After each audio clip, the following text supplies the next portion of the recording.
boa tarde. Aqui começar agradecendo a todos e todas por estarem aqui nesse FAPES, que eu acho um FAPES especial, para mim é um FAPES especial, porque nós temos hoje a presença do professor Valdomiro Vergueiro, da ECA, que é o fundador e coordenador do grupo de pesquisa Observatório de Histórias em Quadrinhos, desde 90. Só isso, tá? Acho que o Observatório de Quadrinhos fundado pelo Valdomiro deve ser mais velho do que alguns de vocês aqui, não duvido. Ele é coordenador das Jornadas Internacionais de Histórias em Quadrinhos, evento científico realizado desde 2011. É o editor da revista eletrônica Nona Arte, dedicada à publicação de artigos sobre quadrinhos e temas correlatos. É autor de diversos livros e artigos sobre quadrinhos publicados no Brasil e no exterior.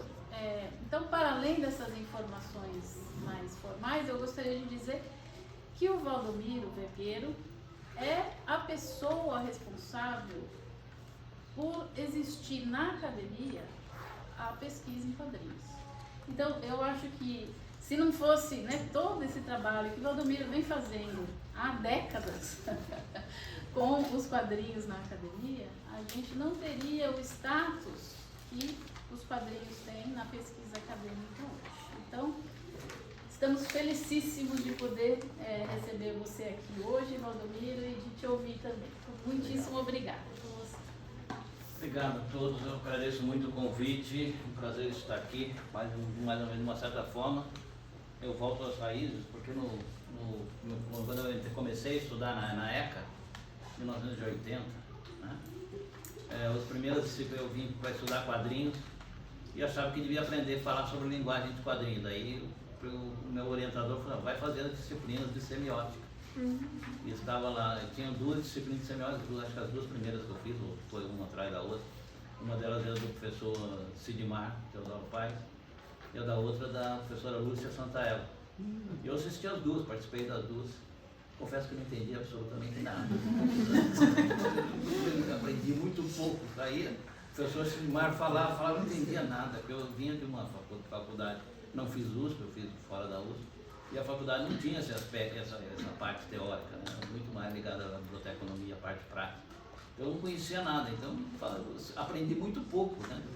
Anos depois encontrei a professora Lúcia numa banca, daí falei para ela, olha, eu assisti a sua disciplina há muitos anos e tal, ela ficou muito contente e tal, mas não falei para ela que eu não entendi nada. Eu acho que ela realmente entendi muito pouco. Mas com o tempo eu fui até conhecendo e vendo o enfoque, alguma coisa, fui pegando da Selma, mas até hoje para mim é um mistério, então não vou entrar nessa seara, porque não vou falar sobre quadrinhos do ponto de vista dos estudos culturais, que é o que eu segui, e da comunicação. Daí foi a área que tanto que quando eu fiz minha dissertação de mestrado, eu fiz uma análise de conteúdo, não fui trabalhar para a área, assim, já tenho vários livros, dos livros que eu escrevi até falo sobre as metodologias da semiótica que são utilizadas para a análise de quadrinhos e tal. Conheço alguma coisa, mas não vou me aventurar nisso daí. Então, sou um estranho no ninho aqui. Vocês são especialistas em semiótica, eu não vou me aventurar a entrar nesse aspecto. Então, vamos começando com a história de quadrinhos. Eu falei, eu vim para estudar quadrinhos porque eu gostava de quadrinhos. Eu sou aquilo que o Jenkins, o professor Jenkins, chama de ACAFã. O fã acadêmico, está ensinando nos quadrinhos, tem vários tipos de pesquisadores. Tem o fã, tem o criador, tem o crítico, né? E eu sou o fã acadêmico, e o Jenkins também assume que ele é o fã acadêmico, né? E não dá, que é ACAFã, né? E não dá para que fica de acadêmico e fã, que fica ACAFã. Não dá para passar para o português, que fã acadêmico ficaria fanaca e não vai ficar uma palavra, né? Então, os quadrinhos estão aí, entendeu? Eu vou mostrar primeiro. Todo mundo sabe que é quadrinhos aqui, né? Então eu queria que vocês me falassem o que tem de comum com esses que eu vou passar agora, os três primeiros.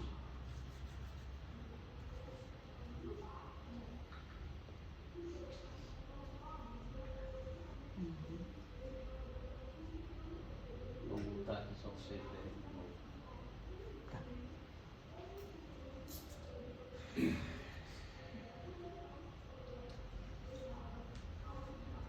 que tem de comum entre eles? Eu percebo, eu que não estudo quadrinhos, os quadrinhos, para começar. Quadrinhos, sim. Como é que chama? Os balões com Algumas falas. figuras específicas dos quadrinhos, algumas assinadas. Bom, tem, claro, personagens, uns 3. Tem aqueles... a delimitação do que a gente reconhece como fala, horas, uma parecida, mas que é pensamento. Tem uma história. Tem uma Uma história. história. Uhum. Tem uma história. É uma narrativa. É. Então, o que principalmente tem em comum era isso que eu queria. É uma narrativa. Uhum. História em quadrinhos é um meio predominantemente narrativo. Tinha mais uma, esqueci. São várias, são narrativas. A história em quadrinhos é um meio, uma forma predominantemente narrativa. Uhum. Eu gostaria, até prefiro dizer, uma forma narrativa, porque aqueles que não são narrativos são tão poucos, a gente comparar 99,9% dos quadrinhos que são produzidos são narrativos. Existem quadrinhos que não são narrativos, mas são muito poucos. Né? Então, tem sido desenvolvido nos últimos anos essa área do quadrinho não narrativo, do quadrinho ilustrativo, sei lá, que o quadrinho mais filosófico, tem sido desenvolvido muito nos últimos anos. E é uma área que tem avançado muito. Mas basicamente quadrinhos, ele é narrativo, é uma forma narrativa. Nesse sentido, ela se confunde muito com a literatura. Uhum. Tem proximidade. Então, em algum momento se falava, de algum tempo, se falava dos quadrinhos. Quadrinhos é literatura, ou é subliteratura, ou é algum outro nome próximo, para valorizar os quadrinhos. Até hoje, existe muita discussão com quadrinhos e literatura. Tem proximidades com a literatura, porque é uma narrativa, mas não é literatura. Literatura é literatura, quadrinhos são quadrinhos. Né? Então, essa diferença, inclusive, se utilizou muito essa comparação com a literatura para valorizar os quadrinhos, porque a partir eu vou falar sobre isso, a partir da visão negativa dos quadrinhos, se compara com a literatura, porque com isso se empresta um pouco da nobreza da literatura para as histórias de quadrinhos, que eu acho que é o caminho errado. Eu absolutamente discordo disso. Quadrinhos são quadrinhos, tem uma forma narrativa única, nenhum outro meio tem essa forma narrativa. A forma como os quadrinhos narram uma história são diferentes, ou como fazem uma narrativa, são diferentes, é diferente de todas as outras. Nenhum outro meio faz do mesmo jeito. Né? Se a gente pegar aqui, essa aqui não tem, vamos pegar essa daqui. Ela chega, fala alguma coisa para os meninos, desconsiderando que vocês conhecem. Existe todo um contexto que vocês conhecem, quem conhece. Dificilmente alguém não conhece a Mônica aqui, a professora Mônica Souza. Então, um grupo de meninos, chega uma menina que fala alguma coisa, depois os meninos se manifestam, elas vão saindo, depois aparece eles saindo e eles conversando. Tem vários fatos aí que são narrados graficamente. Uma parte da história é narrada graficamente, a outra parte da história é narrada pelas palavras, né? Vamos dizer, pelo texto. Outra parte da história não é narrada. Ela é imaginada pelo leitor. Né? Uma grande parte ocorre aqui dentro, nesse espaço, entre um quadrinho e outro. Grande parte da história dos quadrinhos ocorre entre um quadrinho e outro. Nenhum outro meio tem esse tipo de forma narrativa. Nenhum outro tem. E que se falava, não, mas é uma crítica que se fazia aos quadrinhos sempre quem lê quadrinho não precisa exercitar a imaginação. Né? E era a grande acusação que se fazia, que se direcionou aos quadrinhos, eu vou falar sobre isso também, que se direcionou os quadrinhos para as crianças, porque qualquer pessoa entende, não precisa exercitar a imaginação. Nenhum outro meio exercita tanto a imaginação quanto as histórias em quadrinhos. Porque se você não se concentrar, o mínimo que seja, você não entende a história.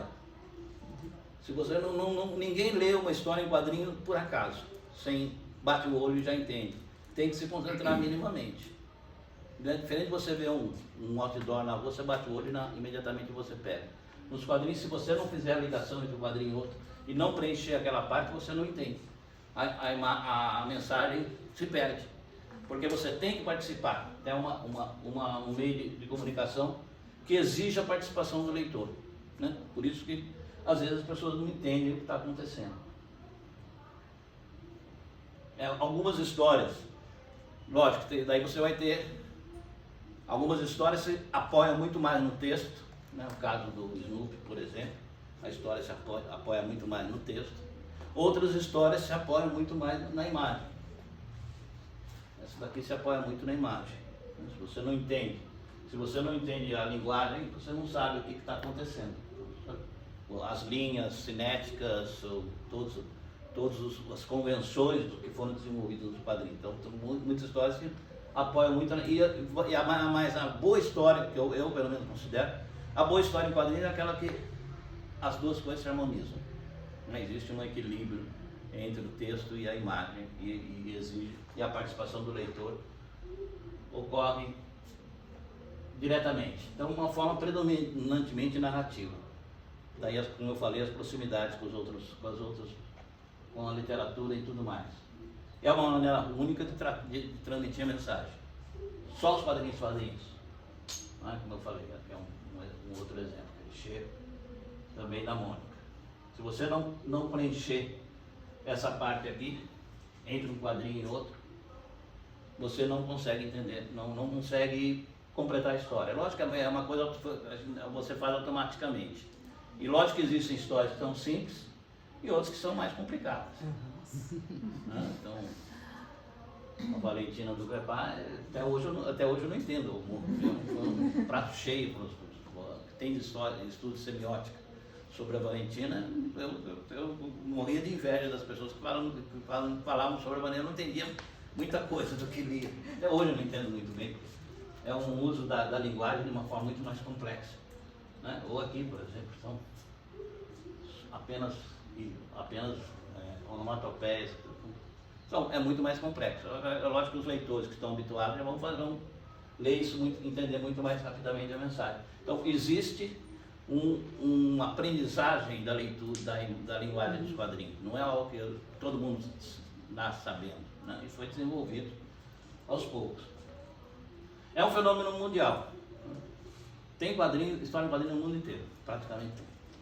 Se a gente for pensar na história em quadrinhos industrial, existem países que têm indústria mais sofisticada, mais desenvolvida, e países que não têm indústria sofisticada, mas tem história em quadrinhos, né? Pode ser que tem todas as características de uma indústria, né? Com todos os malefícios e os benefícios de uma indústria.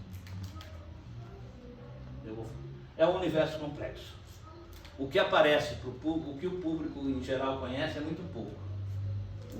A produção de quadrinhos era muito complexa. Tem várias formas de quadrinhos que existem por aí, que a gente se depara a todo momento. Quem me ajuda aqui a me dizer as modalidades de quadrinhos que existem? Isso na academia muitas vezes nos ajuda, porque as pessoas falam história em quadrinhos. A história em quadrinhos apareceu ontem mesmo, participei de uma banca, o menino falava, a história em quadrinhos apareceu em 1935. Eu falei, não, 35 apareceram as revistas de história em quadrinhos. A linguagem, ela é anterior. Tem tira de jornal. Tira de jornal, mas anterior. Tem o Toffer lá, os antecedentes, né? O Toffer na Suíça, né? Se quiser pegar o hieroglifo da... O Bush, tem vários que antecederam os quadrinhos. Tem os teatros japoneses lá, de imagem. Teatro também, No. eu esqueci o nome. Teatro No, tudo isso. Dá para você chegar com a linguagem, vamos dizer, a linguagem dos quadrinhos, você chega até quase os desenhos das cavernas. Você pode falar, não, aquilo lá era uma história em quadrinhos. Você tem um animal, está vivo, depois tem um animal morto, tem uma sequência aí. Você vai dizer, eu acho que a gente está exagerando, não é uma história em quadrinhos, é uma sequência gráfica, digamos assim, é uma linguagem sequencial. Então, com linguagem a gente vai ter, lá longe, vários momentos que vão aparecer os quadrinhos. Agora, como produto, vai ser no século XIX, daí a gente vai ter, quando você falou do Topfer, todos os outros que vão começar a jogar, vamos dizer, a aproximar uma coisa da outra, aproximar o texto da imagem. Então, tradicionalmente você tinha a linguagem com o uso da imagem para comunicação e o uso da palavra impressa ou escrita para a comunicação das classes que dominavam aquele código. Aos poucos os dois vão se aproximando. Então, se você tem um livro infantil, ele vai ter imagem e texto. Qual a diferença entre livro infantil e história em quadrinhos, por exemplo? Quando a gente chega no livro infantil, estamos próximos dos quadrinhos, mas não estamos nos quadrinhos ainda. Qual que é a diferença? O texto separado da imagem. O texto conta a história, a imagem ilustra. Mas tem Nem quadrinho sempre. também que é assim. Tem, né? mais recentemente você tem. Mas no geral, num livro infantil, Tem uma predominância a história- maior da imagem no infantil? no texto, Não necessariamente. Não sei. você normalmente é o texto que é mais forte. Né? A imagem, vamos dizer, na maior parte das vezes, ela ilustra o que o texto está passando. Nos quadrinhos as duas coisas estão interligadas. Tanto o texto e imagem contam a história. Os dois contam. Então, como eu falei, uma parte é passada pelo texto, uma parte é passada pela imagem e a outra parte é passada pela junção dos dois. E a parte maior é passada pelo espaço em branco que o leitor preenche, né? Que o leitor vai preenchendo. Então temos aqui, já falamos das revistas, falamos das tiras, falamos do trabalho dos precursores. Que outro tipo de manifestação de quadrinhos tem? Mangá? Mangá, É diferente como eu da falei, revista. uma produção mundial. O mangá é o quadrinho japonês, produzido num lugar específico. Então você tem alguns lugares específicos que produzem. Tem um modelo de quadrinhos que é diferenciado, tem uma sua marca. Então você vai ter o mangá, os quadrinhos asiáticos, digamos assim, tem o mangá, o manhwa, né? Então são quadrinhos produzidos naquele local com características específicas. Lógico, a leitura dos quadrinhos segue a leitura da palavra escrita, de esquerda a direita, cima para baixo. Você vai nos mangás, é o contrário, direita para esquerda, né? E depois vai descendo. Então vejam que como é. Não era isso. A quantidade de suportes que existem das histórias de quadrinhos. Tiras de jornais, revistas, charges, cartoons. Né? Charge usa elementos dos quadrinhos. Faz parte. Eu tenho um colega da Letras que chama de... Ele fala em hipergênero. Hipergênero que ele fala, que são hipergêneros, os quadrinhos são hipergêneros e são os vários gêneros dos quadrinhos. Quartilhas quadrinizadas, cartoons, revistas infantis, fanzines, livros, selos específicos, né?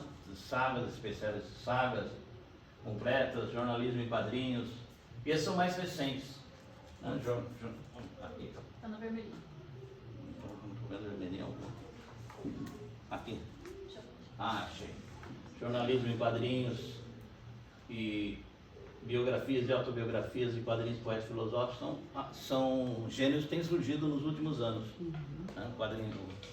Jornalismo em quadrinhos é de 1990, basicamente. É tipo de Osaka, né? De Osaka, principalmente, é o grande número. Então você tem. E cada vez ele vai se diversificando cada vez mais a possibilidade de produção de quadrinhos. Se a gente passar então pensar só em dois tipos de suportes, daí amplia ainda mais. O impresso, onde você tem tiras, revistas, a grande maioria daquilo que eu falei, e os digitais. Né? Os digitais que se amplia ainda com webtoons e as plataformas. Tem como isso aqui passar? Não sei como é que... Pra Dá clicar no link, talvez É só funcione. clicar, será? Só clicar.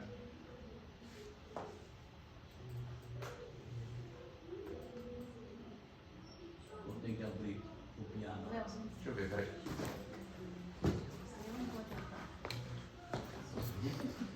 Eu sempre atrapalho.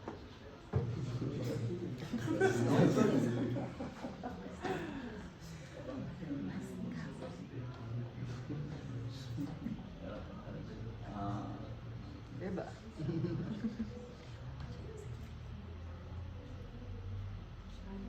Pode pôr o nome dele.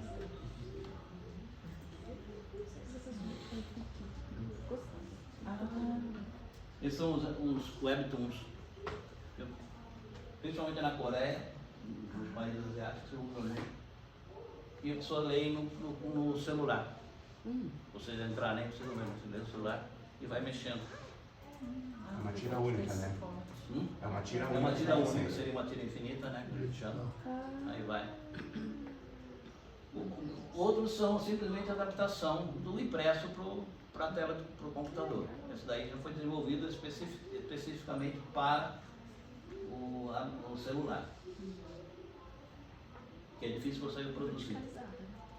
É difícil você reproduzir. Tem uma aluna minha que tentou adaptar isso, ela fez o livro Sanfona.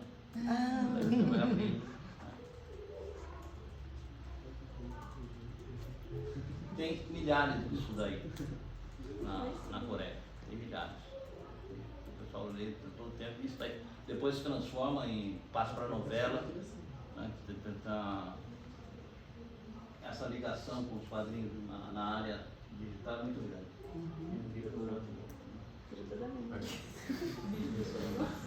E existem plataformas de quadrinhos.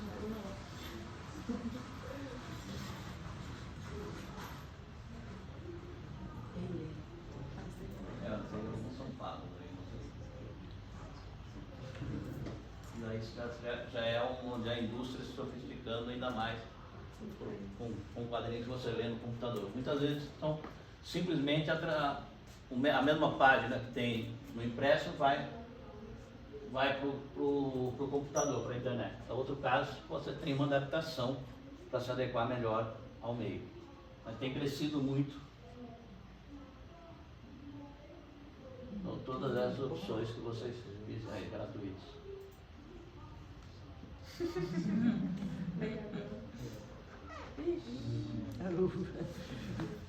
Mas isso é normal, né? É o quadrinho na tela, né? É, o quadrinho na tela. Lógico que vai se adequar ao tamanho da tela, vai se modificar a leitura. Cada vez que você existe uma... Isso aí o pessoal da área de letras vai trabalhar muito. Quer dizer, quando você muda de uma plataforma para outra, você muda o formato do quadrinho. Então, a forma de entendimento também muda, é afetada. Então, se você lê numa tira, quando sai no jornal, um dia é diferente de você ler numa coletânea, que depois todas as tiras são colecionadas. Né? Então, mas como histórico, a complexidade do meio, como eu falei, complexidade do meio. Né? Para o público em geral, o público não vê tudo isso. O público em geral vê só apenas a pontinha é como se tivesse uma pirâmide encoberta e só vê a pontinha. Então, muita gente fala em quadrinhos, as pessoas pensam em revista, no máximo, as pessoas pensam em revista, em tira de jornal, em charge e cartoon. E tudo o resto fica submerso aqui embaixo. Apenas a gente que trabalha na área, que pesquisa mais a fundo, os colecionadores, eles conhecem mais essa, vamos dizer, essa amplidão, esse universo todo. O público em geral tem uma ideia que quadrinho é só revista infantil, é o gibizinho, a gente fala vai dar palestra para o público, a gente fala em quadrinho, tudo fala Maurício de Souza, né? É o que chega para o grande público, mas os quadrinhos são muito mais complexos, né? Então você tem tanto o quadrinho simples, infantil, que é direcionado para o público infantil, normalmente são de fácil entendimento, até quadrinhos extremamente complexos.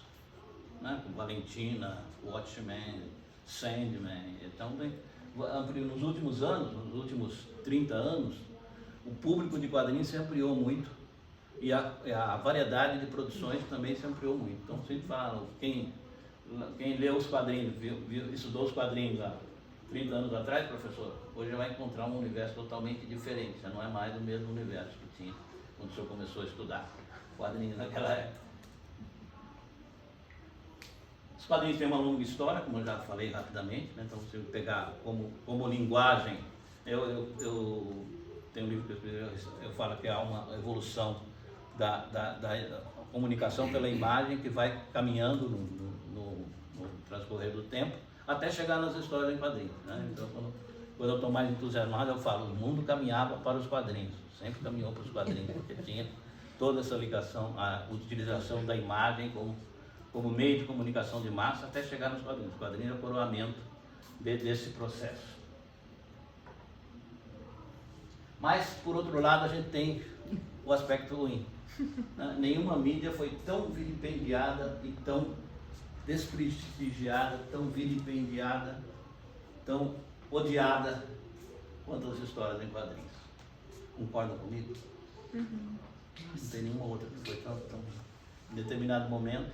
Qual outra? Videogame talvez também tenha uma Mais questão. recente. Mas mais é que ele recente. tem uma história menor. Mas o videogame não é. As histórias em quadrinhos, elas chegaram no ponto que era geral. Não existe história em quadrinho boa. Assim. Né? Em determinado momento, a ideia é que não existe história em Eu quadrinho lembro de boa. ler escondida, porque era coisa de preguiçoso. Ler escondido. Qualquer história em quadrinho é ruim. Por essência, ela é ruim. É. Por essência, ela é ruim. Né? Então, se julgava a qualidade dos quadrinhos pelo pior que tinha. Não, se você tem esse tipo de quadrinho que a pessoa, o cara vai lá, mata a mãe, depois mata o pai, depois mata o tio, e daí ele pega e vai viver feliz com o dinheiro que ele ganhou nas Bahamas. Né? Esse tipo de, daí vamos pegar esse tipo de história em quadrinho e falar, esse é o modelo de história em quadrinho, é aquela que toda história em quadrinho é assim. Quando a gente sabia que não era. E sem pegar, não, se você tem qualquer coisa ruim que aconteça para algum leitor de quadrinhos, a culpa é dos quadrinhos.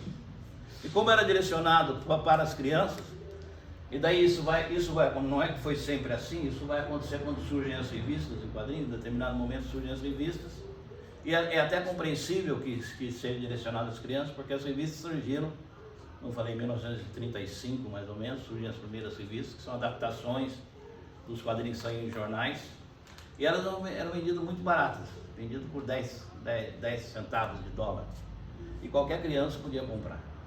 Então, os quadrinhos são a primeira mídia, as revistas em quadrinhos são a primeira mídia que foi feita diretamente para a criança, sem a intermediação dos pais. Então, a criança escolhia, a criança comprava, a criança distribuía, conversava com os amigos, trocava, né, e os pais não interviam, não passava pelo crivo dos pais, enquanto que o livro infantil sempre passou, a literatura em geral para criança sempre passou pelo crivo dos pais. Então, em determinado momento, é lógico que se transforma numa indústria, como eu falei, com todos os malefícios que isso significa. O que significa ser uma indústria? Significa que está visando lucro. E se está visando lucro, vai vender aquilo que interessa para o seu cliente, para o seu leitor. Né? Então, se a criança gostava de determinada coisa mais instigantes, mais emocionantes, a indústria produzia. Então os pais começaram a ver muito isso daí. E houve toda uma campanha mundial, não foi só nos Estados Unidos, né? Nos Estados Unidos foi mais organizado. Teve um autor lá que escreveu um livro, né? A Sedução dos Inocentes, falando que todos os quadrinhos podiam, todos os males dos adolescentes dos Estados Unidos usavam, porque eles liam histórias em quadrinhos. E isso se espalhou pelo mundo inteiro, teve repercussão no mundo inteiro. Vários países tiveram campanha, lógico que não tão forte quanto nos Estados Unidos, mas que acabou criando essa visão negativa da história em quadrinhos. Eu lembro quando eu era criança, minha mãe era uma grande leitora, lia bastante, meu pai também não lia tanto, mas meu pai só lia livro de faroeste, mas lia, né? Mas quando comparava quadrinhos, história em quadrinhos, era ruim, podia ler qualquer outra coisa, menos história em quadrinho. Então, quando acontecia, se eu não ia bem na escola, cortava a leitura de quadrinho, primeira coisa. Sempre foi isso, eu sempre gostei muito de ler quadrinho, mas a primeira coisa que eu cortava, estava lendo muito gibi. Então, o culpado de todos os males do mundo eram as histórias em quadrinho. Então, as histórias em quadrinho sofreram tudo isso. Nessa época, parecia que elas iam desaparecer. Né? E aí eu falo que é aquilo que mais me entusiasma com os quadrinhos. Quando eu penso que os quadrinhos estão no fundo do poço, eles conseguem reviver. Né? Quando eu penso que nada mais vai me surpreender na área de quadrinhos, aparece alguma coisa que me surpreende. Parece que eu já tenho 60 anos lendo histórias em quadrinhos. Né? Então, dificilmente vai aparecer alguma coisa que vai me surpreender. Mas aparece. Então é isso que é o fascinante das histórias em quadrinhos. Sempre tem alguma coisa nova. E uma variedade de produção que existe, qualquer pessoa pode se encontrar numa história em quadrinho. Né? Quantidade a disponibilidade existente é muito grande. Então, isso é sempre possível. Então, e a gente, pensando como se organiza, vamos dizer, esse universo de história de quadrinhos. Né? A grande produção é a produção industrial, mainstream. Quem me dá exemplo de produção industrial? Superman. Superman, os super-heróis em geral, né? Os super-heróis Da Mônica. da Mônica. Mônica, se a gente tem um quadrinho industrial no Brasil, é a Mônica. Né? O que é um quadrinho industrial? Estúdios Disney. Disney também é quadrinho industrial. Né? O que é o quadrinho industrial? Se produz quadrinhos como o McDonald's produz hambúrguer. Né? É a mesma coisa, né? Como é que o McDonald's produz hambúrguer? Hã? Canta aí. Em sério. 2 hambúrgueres de alface, molho especial, cebola e picles com pão de gergelim. Não é isso? Não é isso? Dá para você produzir milhões, é uma formulazinha. O quadrinho industrial é isso, de uma maneira geral. O modelão, tem um modelão, né? É um super-herói que vai ter alguma vicissitude na vida, vai dar a volta por cima e vai querer se dedicar a salvar os outros. E nós, com variações, vai ter variações, isso daí que é um modelo que permite um monte de variações, mas no fim é a mesma coisa. É esse quadrinho industrial que garante a sobrevivência do meio. É o lixo. Eu falo que um quadrinho são 80% lixo e 20% arte. Esse é o lixo. É o que garante a sobrevivência do meio. Eu falo lixo, mas é o lixo afetivo, não é lixo pejorativo. Porque é a fórmula. É a fórmula. Quem gosta do Homem-Aranha aqui? Ela gosta. Por que você lê a história do Homem-Aranha? Eu acho divertido. Divertido. Relaxante. Mas por que você volta todo mês? O que acontece na história do Homem-Aranha toda vez? Pra mim, na verdade, essas coisas são igual série, que você vê só porque é confortável. Então, você se acostumou. É aquilo previsível, aquilo com que você se sente à vontade. Né? Então são essas que garantem, as pessoas ficam fiéis àquele produto. A orientadora sabia que a orientanda ali é o Homem-Aranha? Não leva mal. Eu espero que você não sofra nada com isso. E nada, o professor vai te dar uma nota a mais agora. Está variando. Porque na realidade é aquela formulazinha que atrai as pessoas. Ninguém vai. O leitor em geral de quadrinhos, ele não vai nos quadrinhos para buscar arte, última palavra em arte. Lógico que ele gosta de um desenho bem feito, gosta de uma história bem contada. Mas ele vai para buscar aquilo que ele conhece. Então, o que você gosta? Basicamente, do Homem-Aranha. Você sabe que em algum momento, naquela história do Homem-Aranha, ele vai chegar, vai ficar em crise, ele vai sentar, provavelmente em cima de no alto de um edifício, ao lado da bandeira norte-americana, normalmente ao lado da bandeira norte-americana, né? Isso se repete nos filmes, né? Ao lado da bandeira norte-americana, vai pôr a mão no pensador e vai falar aquela famosa frase, qual é? Ele sabe. Com grandes poderes vem grandes responsabilidades. É para isso que você volta. É o que garante a manutenção do meio. Vai durar a vida inteira porque as pessoas voltam para isso. É lixo, mas é o que garante. É o quadrinho industrial. É o que dá dinheiro. É o que vai ter repercussão no cinema, na televisão. Né? O que vai realmente garantir que o meio continue. A gente esteja falando sobre ele. Estamos falando hoje, vamos estar falando daqui a 30 anos provavelmente, enquanto permanecer esse modelo.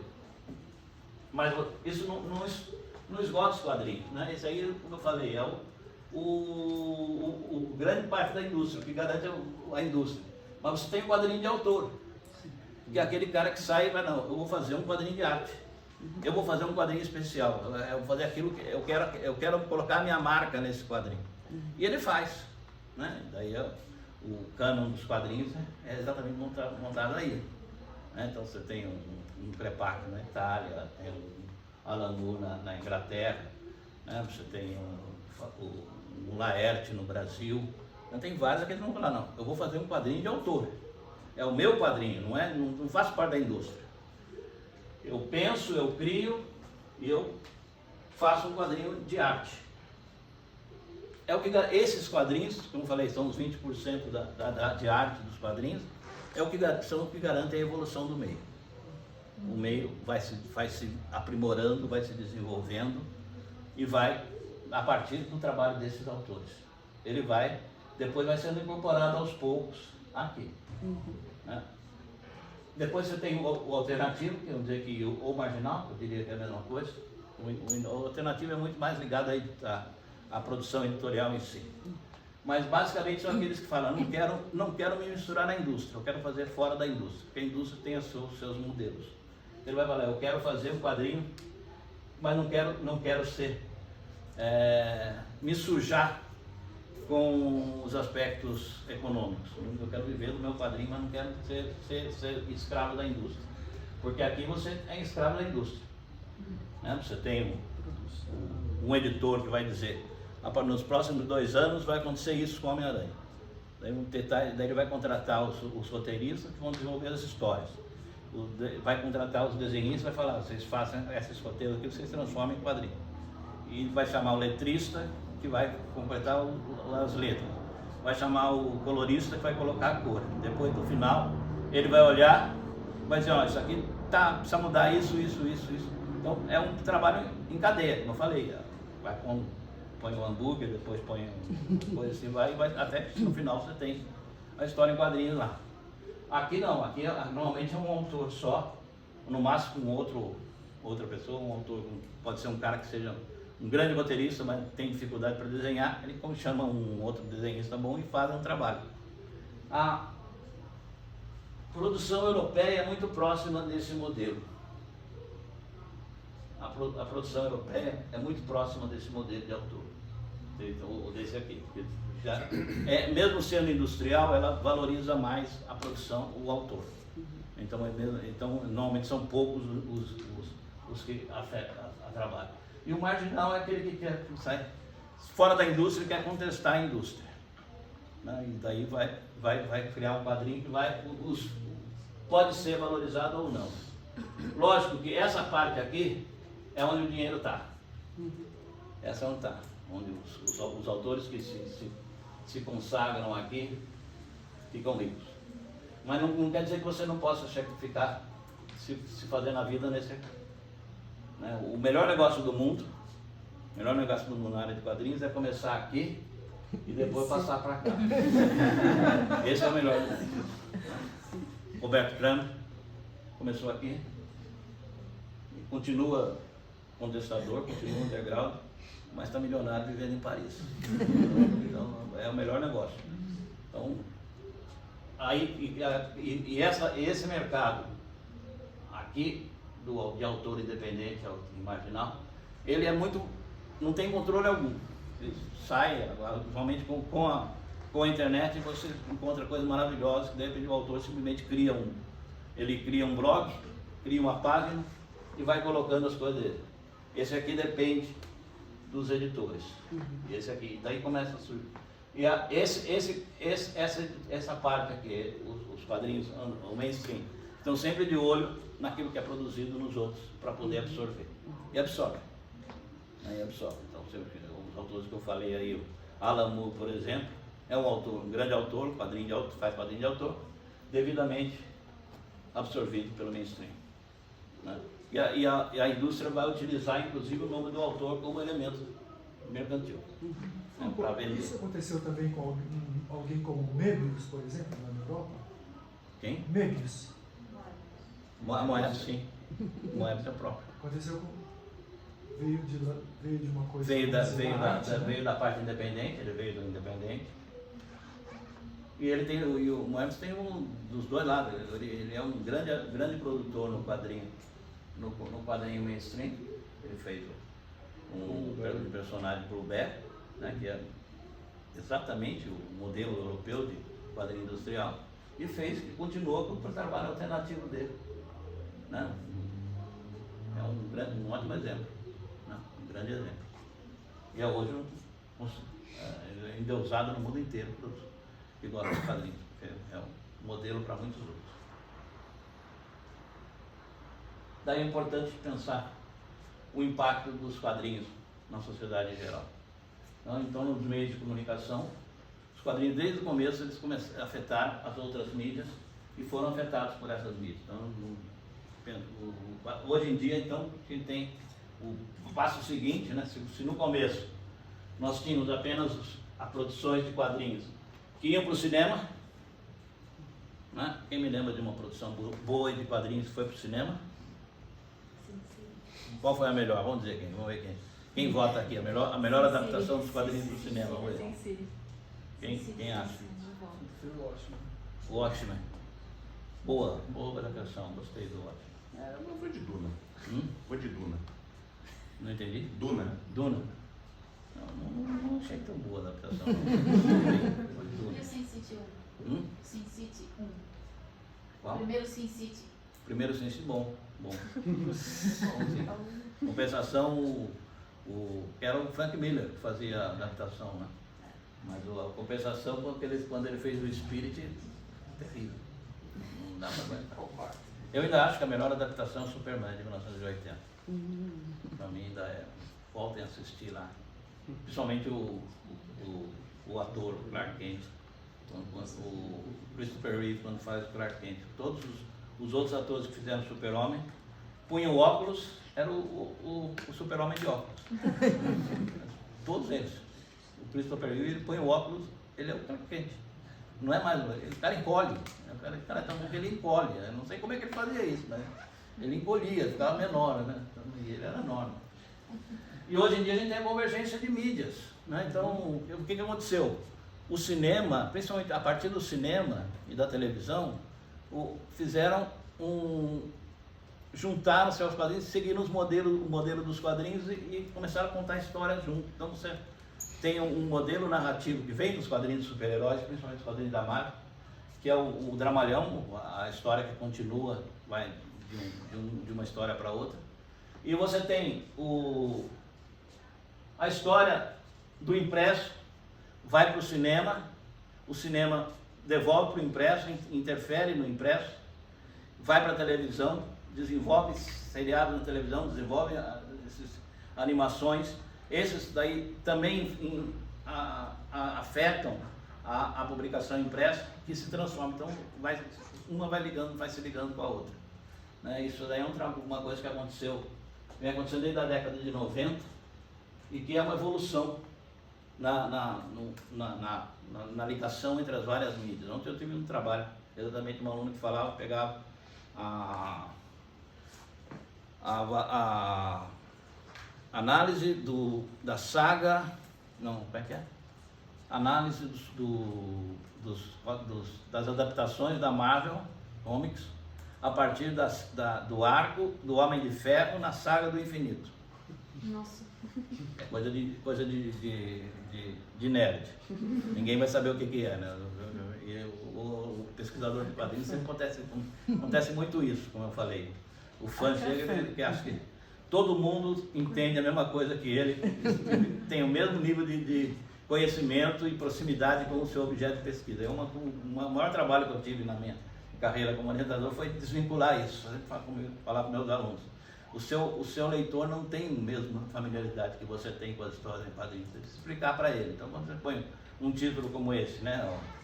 Eu nem lembro, a análise do universo da Marvel, do cinematográfico da Marvel, a partir do arco do Homem de Ferro na saga do infinito. Você precisa explicar o que é Marvel, explicar o que é saga e explicar o que é arco. Porque ninguém sabe. Não, mas pro nerd, isso é coisa comum, ele sabe. Né? Então, ele não tem que ser amigo do seu leitor, nesse caso, explicar para ele o que é. Na sociedade, costumes, afeta costumes, vocabulário, comportamento, né? Nos meios de comunicação em geral. Né? Eu desafio vocês a saírem um dia em São Paulo e não encontrarem alguém com uma roupa de super-herói ou com uma roupa de quadrinhos, ou não se depararem com alguma coisa de quadrinhos hoje não vale, né? só veio aqui para passar. Mas se vocês não se depararem com alguma coisa de quadrinhos, em qualquer cidade grande, façam o teste. Qualquer cidade grande, vocês vão encontrar, vão sair na rua, vai ter um outdoor, vocês vão passar, vai ter um ônibus passando com alguma malha dos quadrinhos. Alguém vai estar com uma roupa de super-herói, uma onomatopeia, ou qualquer coisa. Vai ter sempre. Também desafio vocês a ligarem a televisão, na TV a cabo, qualquer hora, e darem um... Como é que chama quando você passa para todos os canais, né? Zap, dá uma zapeada em todos os canais e não encontrar um filme de quadrinhos, ou uma série de quadrinhos. Qualquer hora. Já fiz isso várias vezes, todas as vezes sempre tem um ou dois passando.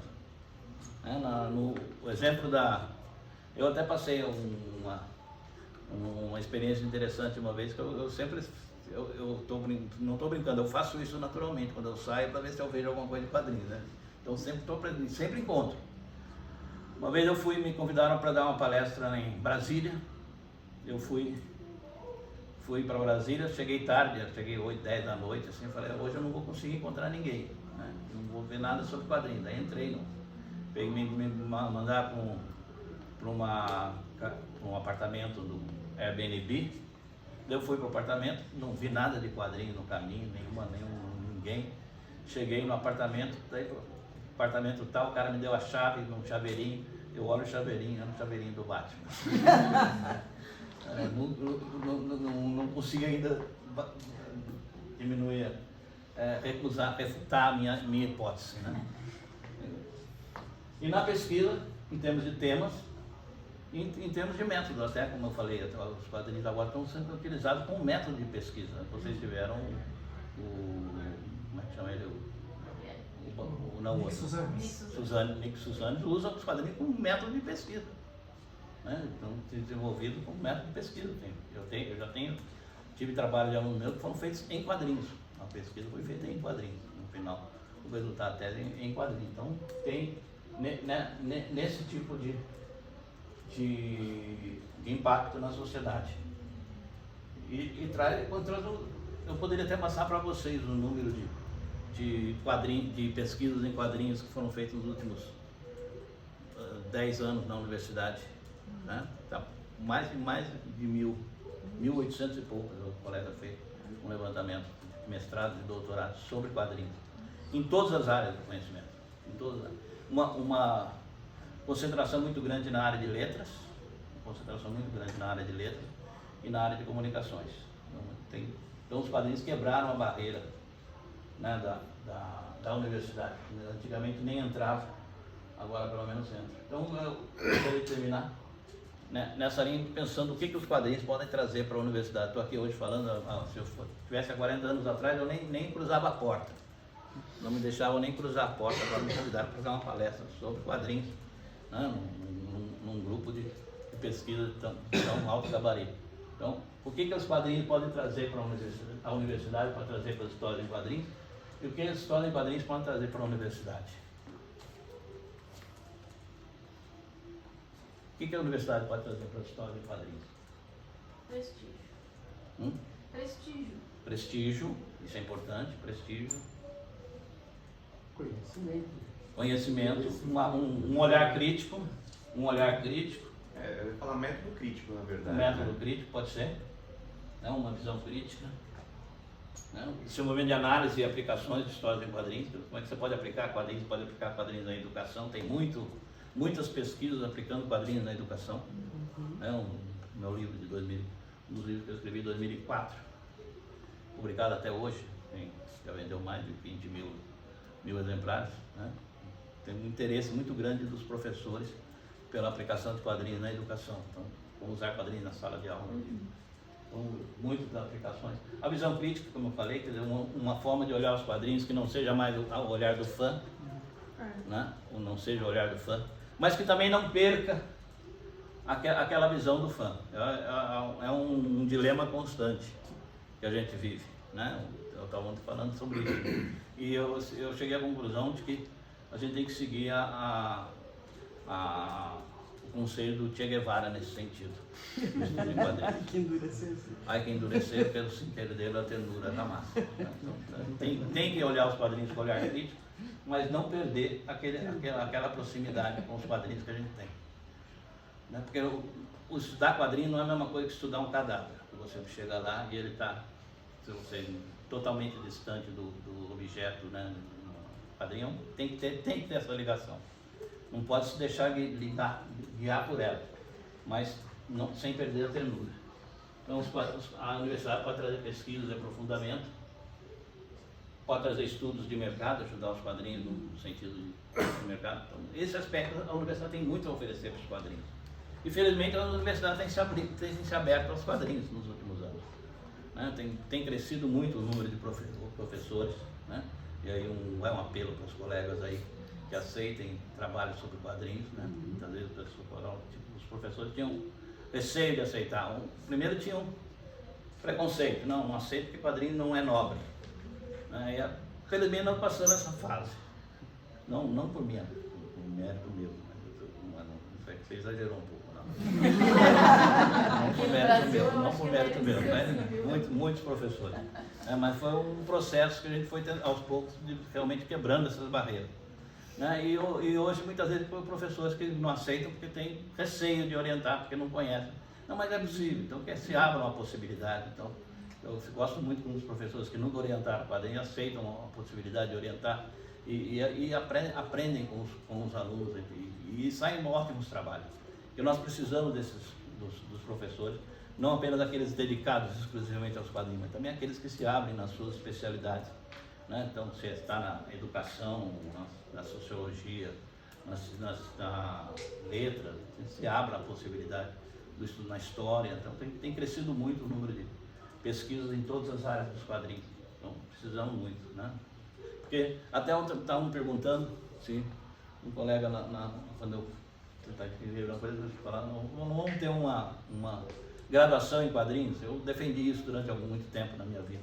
E hoje eu não defendo mais, porque eu acho que não, acho melhor a gente ter os estudos de quadrinhos espalhados pelas diversas universidades do que ter concentrado, porque senão a gente vai ter, quando estudar quadrinho vai direcionar tudo para um lugar só e não vai dar conta. Né? Eu senti um pouco isso na minha carreira na ECA, durante um tempo, no começo, o pessoal achava engraçado, né?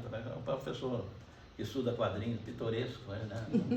Então, achava engraçado. Depois começaram até a aceitar um pouco mais. Mas no final falava, não, quadrinhos é tudo com ele. Então ninguém aceitava, quadrinho mandava para mim. Falando, eu quero fazer pesquisa com quadrinhos. Não, pesquisa com o Valdomiro. Vai lá, fala com ele, não é comigo. E daí eu fiquei sentindo que o fato de eu estudar quadrinhos estava prejudicando os quadrinhos. Ter todo um trabalho de convencer os colegas, eu não dou conta. Né? Você consegue orientar e tal. E daí apareceram vários outros que orientaram a quadrinhos. Então, infelizmente o número cresceu bastante. E o que as histórias em quadrinhos podem trazer para a universidade? Eu sempre digo que os quadrinhos não precisam da universidade, a universidade precisa dos quadrinhos. Né? Mas os quadrinhos têm muito para trazer para a universidade. É um fenômeno de grandes proporções, de impacto e abrangência, como eu falei. Né? Se você considerar a quantidade de pessoas no mundo que é afetada pelas histórias em quadrinhos, pela leitura de história em quadrinhos, por todos os produtos derivados dos quadrinhos, a universidade não pode se dar o luxo de ignorar isso. Né? Não é alguma coisa à toa. Não estou falando aqui de algo sem importância, que não está afetando ninguém, tem aspectos econômicos, aspectos educacionais, aspectos psicológicos, aspectos sociais, tanto que os quadrinhos são estudados em todas as áreas. Né? Aspecto de adaptação de um quadrinho de uma língua para outra, adaptação de meios, adaptação na área de literatura, adaptação literária. O que acontece se você tem a produção de uma obra literária, ela é passada para os quadrinhos? O que se perde, o que se ganha nesse trajeto? Que modificações que acontecem? Né? O que isso afeta a leitura? Né? Então, o governo vai achar que não, você precisa colocar quadrinhos e adaptações literárias de quadrinhos na escola, porque o estudante vai ler aquela adaptação literária e vai se interessar por ler o livro o livro de literatura. Foi a explicação justificativa do governo para adquirir um monte de quadrinhos. E, pelo menos venderam um monte de quadrinhos, mas é uma baboseira. Também é uma baboseira, porque se alguém lê o quadrinho, para que o cara vai querer ler o livro de literatura? Já conhece a história, né? Então, talvez leia outro. Goste do quadrinho, lê o Dom Casmurro em quadrinhos, daí vai querer ler o Quincas Borba ainda na obra literária, algum outro na obra literária. Mas o que se ganha? Então, tudo isso, os quadrinhos trazem para a universidade. A universidade não pode estar ao luxo de ignorar esse fenômeno. A variedade de produções que existem na área de quadrinhos, né? Todo tipo de tema, todo tipo de formato, quadrinho como objeto de pesquisa, né? A universidade pode utilizar como objeto, o ambiente para aplicações e experimentações da universidade, né? Porque a universidade quer passar a atingir o público, por que não utiliza a história do quadrinho? Né? Então, e a gente encontra na universidade ainda muito de preconceito contra os quadrinhos. Eu falo que quando a gente vai escrever memorial, a gente só fala de vitória, né? Eu fiz isso, ninguém nunca... Eu sempre brinco quando estou em banca de titular ou de concurso, né? Ninguém nunca tem um projeto recusado, né? Sempre ganha, vai correndo, né? Crescendo na vida, sempre acertando tudo. Eu fiz questão no meu memorial colocar um fracasso. O grande fracasso da minha carreira, eu fiquei durante quase 10 anos tentando emplacar um projeto, junto com uma colega da enfermagem, um projeto nos institutos de pesquisa, aí nas instituições de pesquisa, CAP, CNPq, APEC, para todas que existiam, que dizia que era para utilização de histórias em quadrinhos, para orientação de crianças que sofrem assédio sexual. E a gente achava e continua acreditando nisso, né? Mas tentamos durante 10 anos e nunca foi aceito. Se apresentava uma desculpa, né? A gente chamava para uma equipe com médicos, com psiquiatras, com psicólogos, tudo multidisciplinar, para tentar passar esse projeto, que era para orientação de crianças que sofriam abuso sexual, normalmente na família, próxima. Então, nunca conseguimos colocar. Foi um grande fracasso da minha carreira como professor e pesquisador, foi que nunca consegui isso, né? Porque a universidade, espero que alguém algum dia consiga. Fracasso do país. Fracasso do país. Então, poderia ter até algumas... Eu acredito que teria um resultado muito benéfico no país. A universidade não se deu conta, né, naquela época, que precisava desse tipo de coisa. A linguagem é complexa, então todos os aspectos. E daí eu jogo o desafio para vocês, os quadrinhos de semiótica. O que a semiótica pode trazer para as histórias de quadrinhos e o que as histórias de quadrinhos podem trazer a semiótica. E na minha terra tem um ditado, né, que macaco velho não põe a mão em cumbuca. Eu sou macaco velho. Obrigado.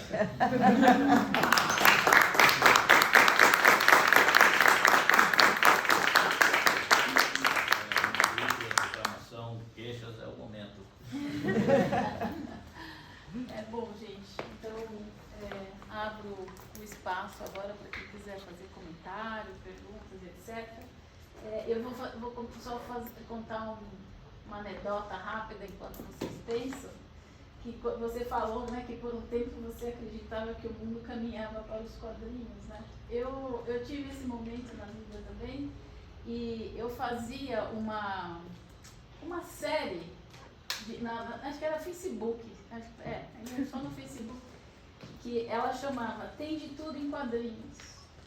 E daí realmente tinha de tudo em quadrinhos. Tipo,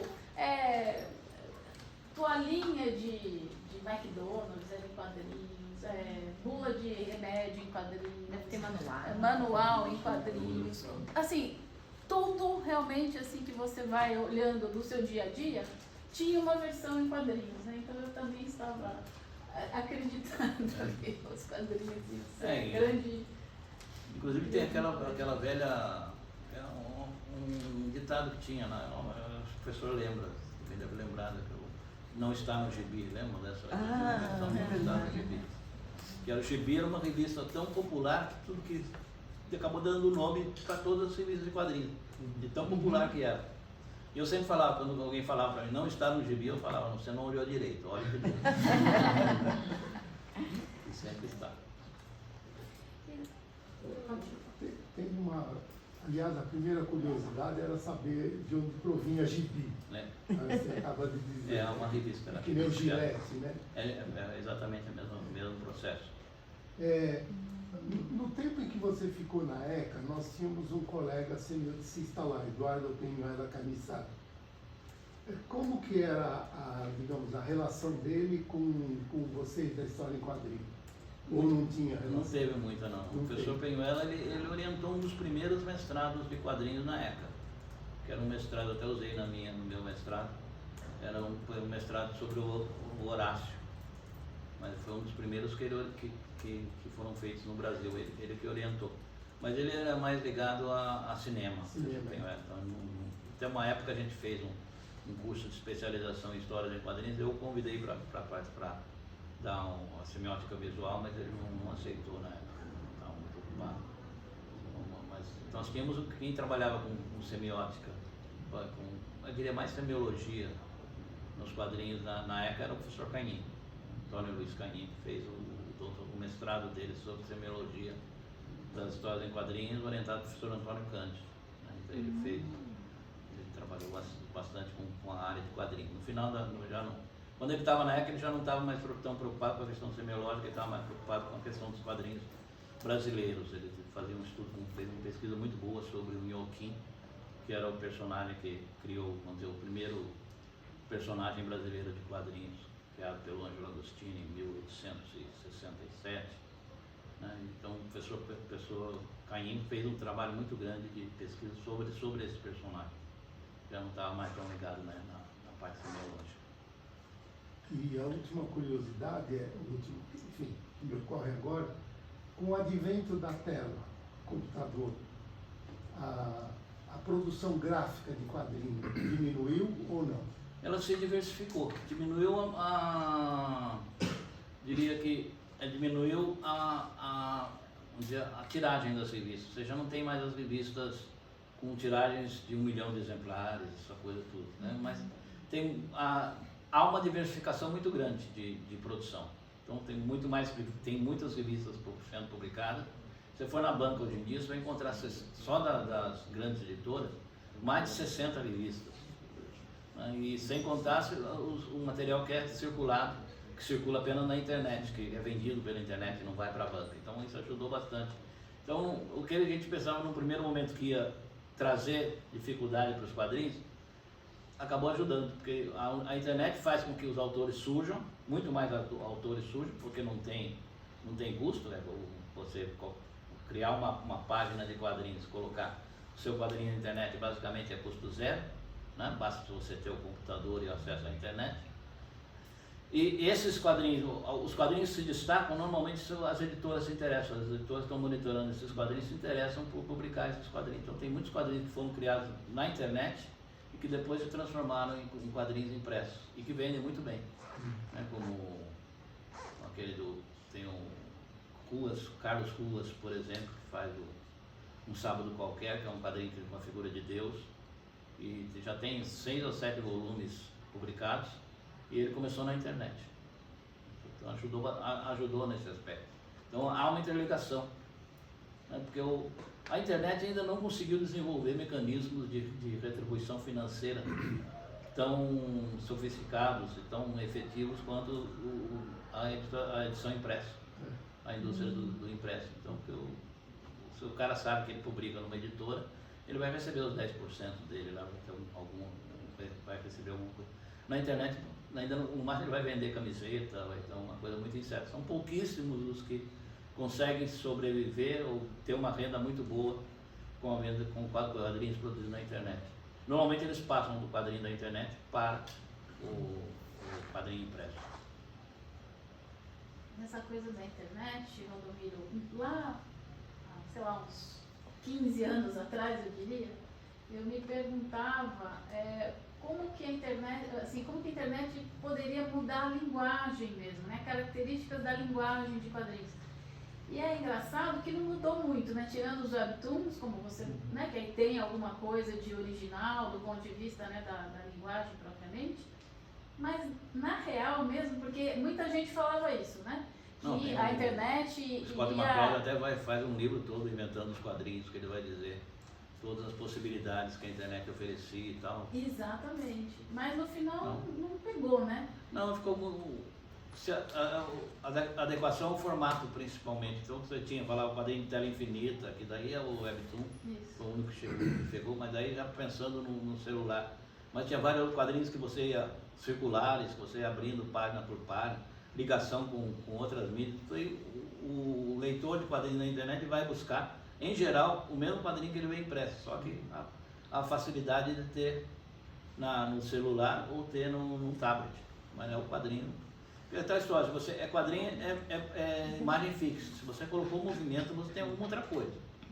Se você colocou som, você tem alguma outra coisa. O quadrinho é imagem fixa e passagem de um quadrinho para outro.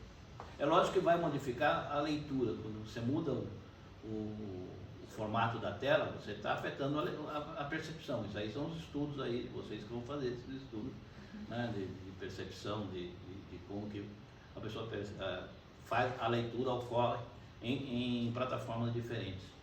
Isso aí tem. Mas em termos da indústria até ajudou bastante, porque se produz muito mais hoje em dia.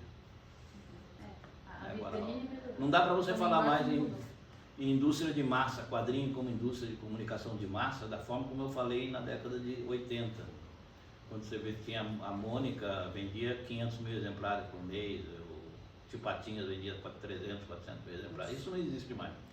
Então, hoje em dia, uma revista, aqui no Brasil, uma revista que saia, venda bem, vende 40 mil, 50 mil exemplares. Então, Pois é, uma perguntinha a respeito disso mesmo. O período da pandemia, durante a pandemia, muitas bancas de jornal teve uma crise tremenda ali, porque as pessoas não saíam de casa, e muitas bancas de jornal se transformaram em lojinhas vendendo coisinhas, pequenos objetos, docinho, snacks, barrinhas de cereais, etc. Teve um problema, parece que teve uma crise séria da distribuição da Editora Abril. Sim, Abril teve problema de distribuição no Brasil. Existem dados conhecidos sobre problema de crise em termos de mercado mesmo, de vendas, na distribuição pelas bancas nos anos recentes desde a pandemia? Não, esse fenômeno que você falou da banca vender outras coisas que não quadrinhos, ele é anterior à pandemia. Ele já vem afetando as bancas há muito tempo, né? Então diminuiu a venda de revistas e jornais nas bancas. Então muitas bancas foram aos poucos ampliando o espaço, que não há legislação nesse sentido. As bancas teriam que ter 30% para vender material impresso, revistas e livros e jornais, mas não tem fiscalização nesse sentido. Então diminuiu as bancas que vendem bastante revistas em quadrinhos. Durante a pandemia, aqui em São Paulo, o número de bancas cresceu. Inclusive cresceu. Isso aí tem dados que demonstram, acho que subiu 10 ou 20% o número de bancas no país. Mas aconteceu que as bancas diversificaram, já não é mais o ambiente de venda de quadrinhos. Antes você saía, a cada esquina você encontrava uma banca. Foram diminuindo. Às vezes você encontra a banca, os quadrinhos estão lá escondidos, você nem acha. Né? Quem mora perto de uma banca e vende bastante quadrinho é muito feliz. Eu tenho essa felicidade de morar perto de uma banca, é muito boa, tem muitos quadrinhos. Então, mas isso foi que a banca não. Eu sempre fui contra a eliminação da banca.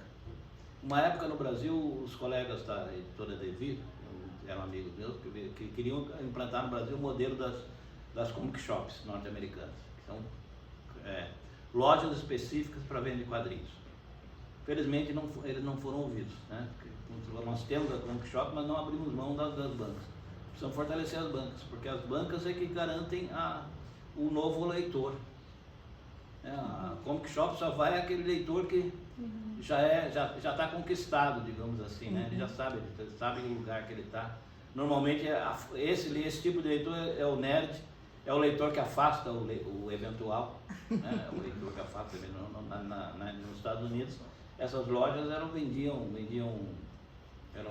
coisas de droga, não droga, mas aquelas drogas permissíveis, maconha, essas coisas, né? Então, e fica um ambiente muito específico para esse grupo de pessoas, que acaba assustando as pessoas. Então vai a mãe lá com o menininho, com o filho, para comprar uma revista do Maurício de Souza nessa loja, chega lá e encontra 3 marmanjos lá, todos cheios de tatuagens e brincos e coisas, e falando, às vezes, com um linguajar todo ofensivo. A mãe vai embora com a criança imediatamente. Então, a banca é que garante a compra eventual. O garoto vai comprar alguma coisa, o pai vai comprar um jornal, o garoto está junto, compra o gibi para mim, compra o gibi. É o que vai criando leitores, né? Então, eu defendo muito a banca. Faço questão de prestigiar a banca do meu bairro, para que ele continue existindo. Porque a banca é importante. Países que abandonaram a banca, caso da Argentina, foi uma crise muito grande de produção de quadrinhos. E a Argentina tinha uma indústria fortíssima, bem melhor que a do Brasil. Professor, tem um slide que era dos quadrinhos mainstream, aí tinha autor e estava falando sobre esses tipos diferentes de publicação. Eu fiquei com uma dúvida em relação ao endereçamento, se existe alguma diferença no endereçamento desses tipos, né, desde o mais industrial até o marginal, alternativo de autor, no sentido de que, por exemplo, a literatura infantil ela tem um endereçamento meio óbvio, né, que são as crianças, se estender um pouco mais para a educação, o professor, mas eu acho que o quadrinho ele tem, e eu, de novo, eu quero saber, aproveitar o seu conhecimento, porque eu sou muito leiga em quadrinho. O quadrinho underground, ele é o quadrinho que contesta o status quo, é um quadrinho fora de todas, não quer nenhum contato com a indústria e quer colocar em xeque todos os costumes da sociedade. Então, por isso que é o underground, é o mais contestador. O independente, vamos dizer, ele normalmente é ligado a uma pequena editora, né? Então tem essa discussão independente e alternativo, né? Essa discussão não está muito bem clara ainda, mas enfim, não é ligado àquela indústria, vamos dizer, o quadrinho mainstream, é uma alternativa ao quadrinho mainstream. Ele almeja ser o quadrinho mainstream, mas ainda não chegou a isso. E o quadrinho de autor é aquele cara que realmente quer fazer um quadrinho que é só dele. Ele se vê como artista e quer produzir um quadrinho. Normalmente o autor de quadrinho começa assim.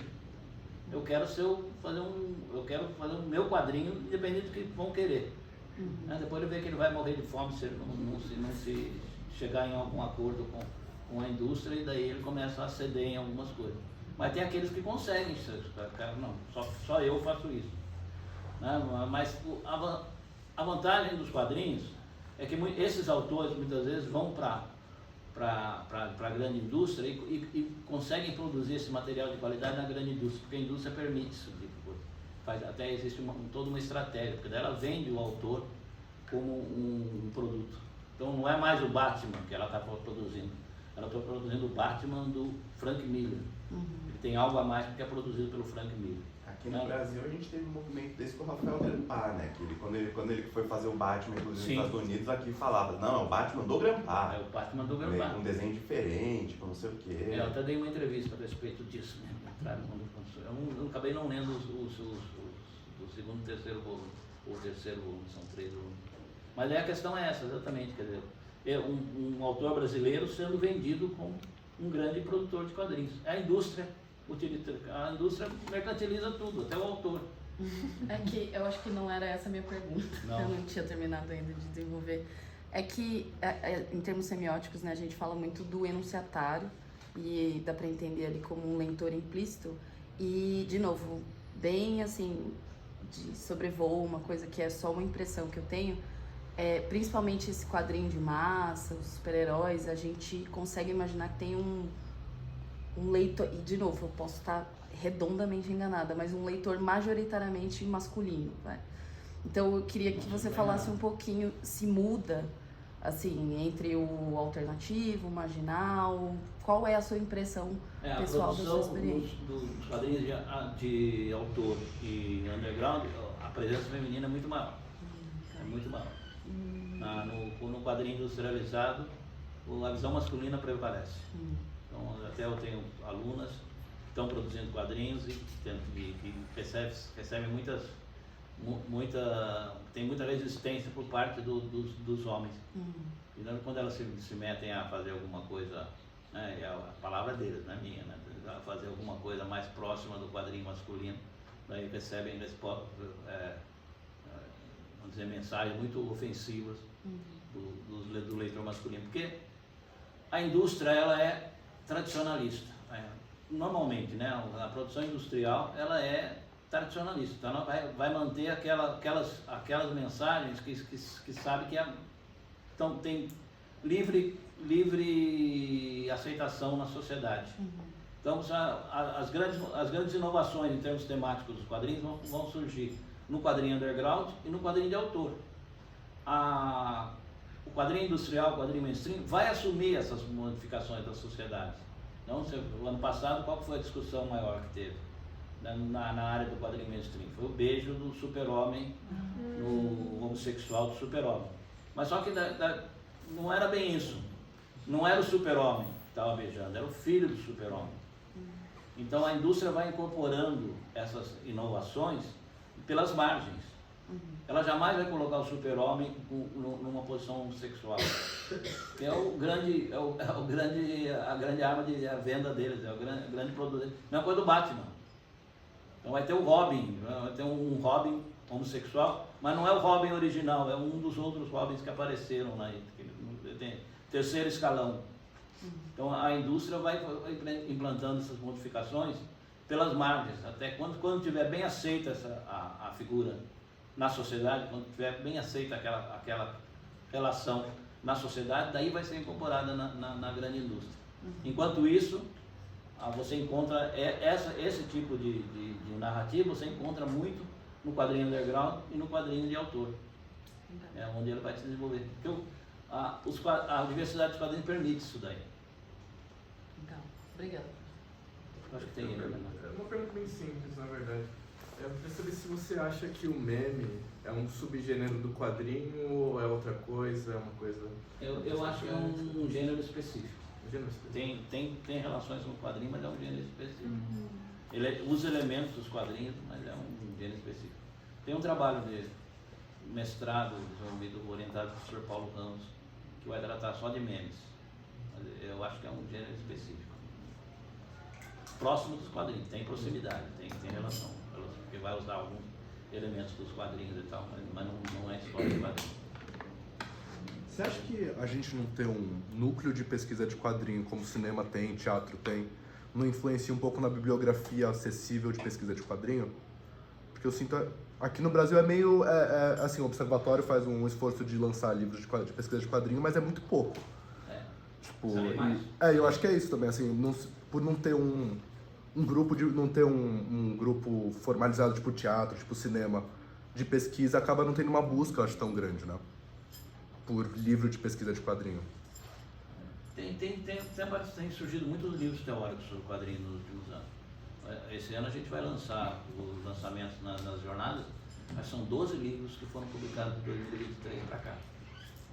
Então tem crescido muito o número de obras teóricas em quadrinhos no Brasil. Porque tem aumentado o número de pesquisadores, né? Tem aumentado muito. Mas você acha que se não tivesse centralizado, assim, um grupo... Precisaríamos ter mais grupos, né? Sim. Precisaríamos ter mais grupos. Estão surgindo. Então, tem um grupo lá em Goiânia, tem um grupo de pesquisa em Mato Grosso do Sul, estão muito atuantes também. Então, quanto mais grupos nós tivermos, melhor. Como eu falei, eu acho que é pulverizar os estudos de quadrinhos por todas as partes do país. Isso ajuda. Mas é uma área relativamente recente, né?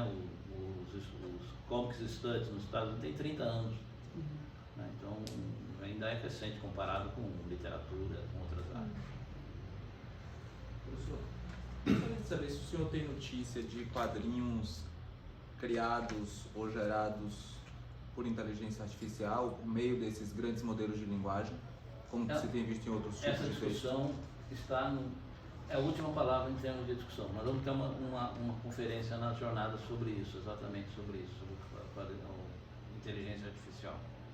Outro dia eu entrei no site, alguém me divulgou um site russo falando sobre o que defende a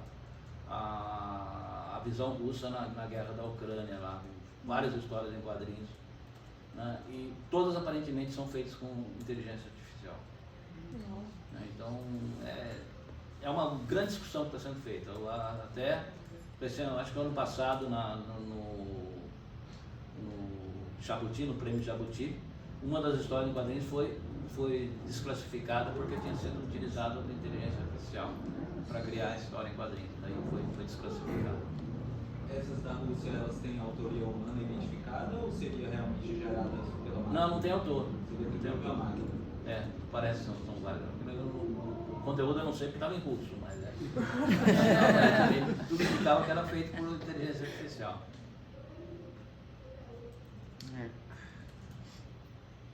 Inclusive é bom falar a data, né, das jornadas. Jornada? É aqui na ECA, é aqui no quintal de casa e é fantástico. As jornadas internacionais de quadrinho, né, de quadrinhos que são organizadas pelo Valdomiro e outros colegas desde 2011, elas são fantásticas. O Valdomiro está dizendo que são 300 trabalhos. Nessa faixa normalmente, acho que foi 250 esse ano.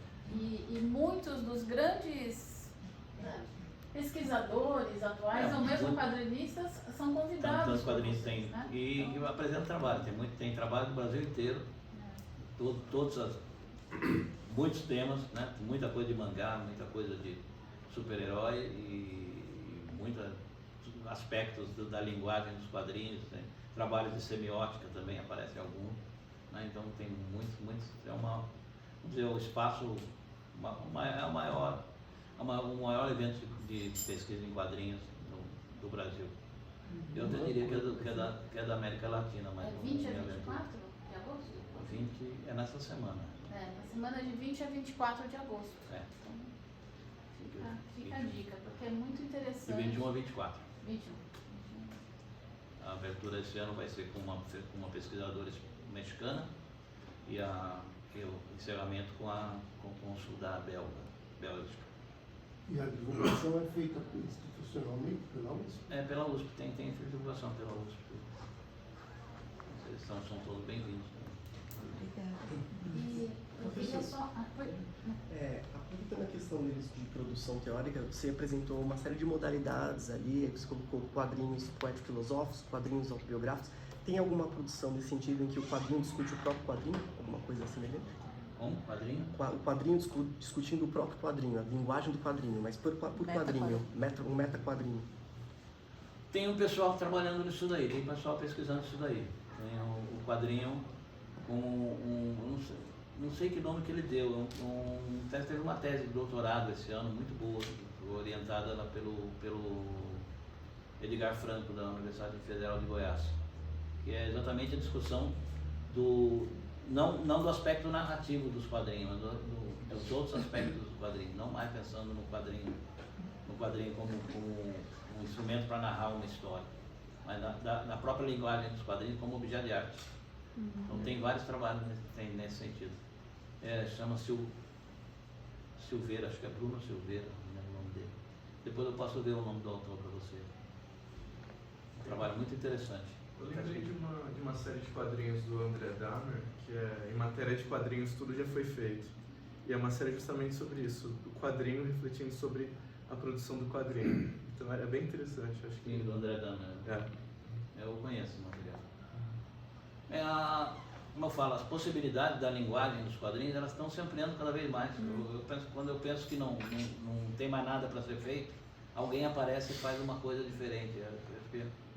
Por isso que eu me aposentei há 10 anos e continuo trabalhando com quadrinhos. Porque ainda não vi tudo. Não sei se deu. O próprio Nick Suzanes, né? Que fez uma pesquisa em quadrinhos sobre quadrinhos, que veio falar pra gente no FAPS, né? Ele veio até falar do Scott McCloud. Ele é uma porta de entrada de linguagem, pelo menos, bem acessível. O Scott McCloud até hoje é utilizado como referência nas faculdades. Eu queria só fazer também mais uma anedota, que você perguntou lá, semiótica, os quadrinhos é semiótica, né? E que até vai um pouco, meio que faz uma provocação em relação àquilo que você falou, né? De que o quadrinho não leva para a literatura, né? Então, essa, por exemplo, eu tive uma experiência pessoal com isso, porque nós, com a semiótica, eu trabalho com as adaptações para quadrinhos, né? Então, nós com a semiótica, nós desenvolvemos um protocolo de ações mesmo, para que o aluno, isso foi um projeto de extensão, que o aluno de ensino médio pudesse, então, partindo dos quadrinhos, ele tinha um protocolo de ações que ele ia tirando quais são os temas, questões da narrativa, etc, né? Sobre os quadrinhos. E daí a segunda parte daquilo que o aluno tinha que fazer era exatamente fazer o mesmo trabalho, né, de seguir o mesmo protocolo de ações com a obra original, a obra literária original. E daí fazer as comparações, onde que ficou igual, o que mudou quando mudou, e etc. E foi um sucesso, viu, aluno? Então, é uma das possibilidades que a semiótica tem, é exatamente fazer essa aproximação, que eu concordo com você que sozinho é muito difícil que aconteça, né? Do quadrinho levar para a obra literária, mas a gente, nesse projeto, foi um piloto, mas teve bastante sucesso. É uma das pequenas contribuições que a gente possa... Faça um artigo para a Nona Arte sobre isso. Posso fazer. Legal, muito bom. E tem outras coisas, eu acho, assim, que pela narrativa ser... Por a gente poder encontrar narrativas concisas em quadrinho, é um objeto muito fácil de usar, por exemplo, em aula de semiótica. E tem exemplificação de tudo, de catálise, tem vários conceitos que a gente pode aplicar e explicar muito facilmente. Por exemplo, essa questão de ter que ler entre os quadrinhos, que a gente chama de catálise. Então, tem, sabe, uma narrativa completa, às vezes em 3. Eu estou dando aula de leitura em inglês e eu uso muito o quadrinho. Quadrinhos e charges, porque você tem, às vezes, uma história inteira, você tem duplo sentido, você tem várias coisas muito interessantes, concisas, ali em poucas páginas ou em poucos quadros, então é muito interessante pra gente como projeto. A charge é muito forte nisso daí, né? Tem que passar toda uma ideia, uma crítica em 2 ou 3 quadrinhos. Sim. Às vezes um quadrinho só. Tá? Então, para aula de semiótica ou para aula de língua estrangeira, usando a semiótica como base, se a gente quiser, é muito interessante. Bom, quem fez aula comigo aqui de semiótica sabe, eu uso quadrinhos exatamente por essa razão. Muito agradecido. Bom, tudo bem? Agradeço, então. Muito obrigada. Foi um prazer estar aqui com vocês. Prazer imenso nosso. E eu deixo, antes da gente então finalizar, quero convidar para o próximo FAPS, que é em agosto, e vai ser, excepcionalmente não vai ser na última sexta-feira de agosto, porque na última sexta-feira de agosto tem o Enapol, né, o Enapolzão. Então, vai ser no dia 16 de agosto, e o nosso convidado será o professor Pedro Russi, da Universidade de la República, no Uruguai, e ele vai nos falar sobre a tensão de semiosferas em transfiguração e a substituição sígnica do político pelo religioso na Argentina, no Brasil e no Uruguai. Tá? Então, todos convidados no dia 16 de agosto, esse vai ser online, tá certo? Porque ele fala do Uruguai, exatamente. Então, mais uma vez, muito obrigada.